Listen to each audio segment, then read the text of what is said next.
আসসালামু আলাইকুম। তো এই দেখতেছেন আমি খাঁচার ভিতরে একটা মুরগি রাখছি। তো খাঁচার ভিতরে যারা মুরগি পালন করেন তারা কখনো এইভাবে মুরগিটা পালন করবেন না, কারণ হচ্ছে গিয়ে এখানে আপনার অনেকগুলো ভুল আছে।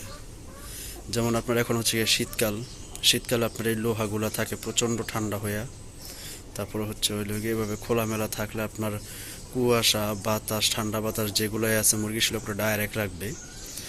আর মুরগির শুলে যদি কুয়াশা বা ঠান্ডা বাতাস যদি ডাইরেক্ট সরাসরি এসে হিট করে, তখন মুরগিটা অসুস্থ বেশি হয়। ঠিক আছে? তো তার জন্য মনে করেন মুরগিগুলোকে চারপাশে ঢাইকা রাখতে হবে, যাতে আপনার কোনো বাতাস টাতাস ওইরকমভাবে শরীরে ডাইরেক্ট না লাগে।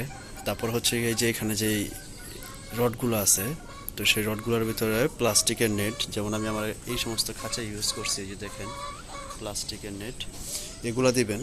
কারণ ওরা যে যখন ওরা রাত্রে এখানে বসবে তখন হচ্ছে গিয়ে ওদের এই লোহাগুলা ওদের বুকে গিয়ে লাগবে। তো বুকে লাগলে হচ্ছে কি এই সমস্ত লোহাগুলো ঠান্ডা, তো ঠান্ডাটা পুরো ডাইরেক্ট বুকে লাগবে। আর তো মনে করেন তখন অসুস্থ মুরগিটা বেশি হবে। তারপর হচ্ছিল আপনার মুরগির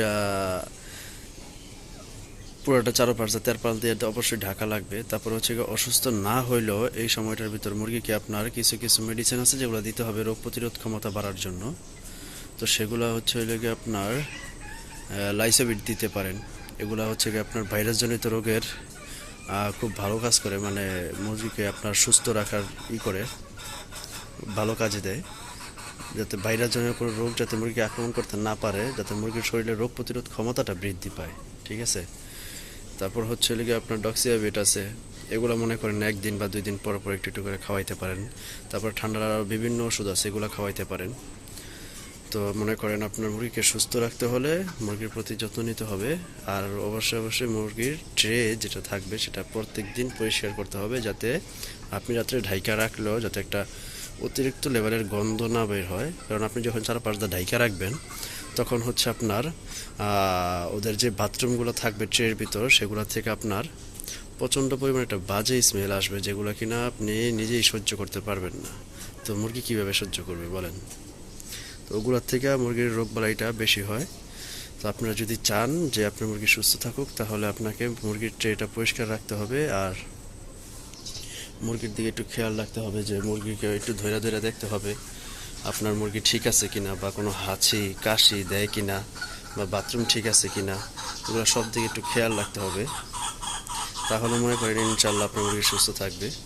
আর আলহামদুলিল্লাহ আজকে এই মুরগিটা আমার ডিম পারছে। এটা কিনে আনা হয়েছিল প্রায় 1-1.5 মাস আগে। তো ডেহি বাচ্চা বলে আমাদের এখানে ডেহি বাচ্চা। তো এই ডেহি বাচ্চা কিনে আনছি আপনার 4টা কিনে আনছিলাম 1200 টাকা দিয়া। এই যে এখানে আছে একটা, আর ওইখানে আছে 2টা। ঠিক আছে? এই যে একটা কালোটা, আর এই যে এইখানে আছে 2টা। এই 4টা বাচ্চা কিনে আনছিলাম 1200 টাকা দা, 400 টাকা করে পিস পড়ছিল। তো আপনাদের এখানে মুরগির দাম কেমন কমেন্টসে জানাবেন। আর আমার মুরগিগুলো কেমন হয়েছে সেটাও জানাবেন।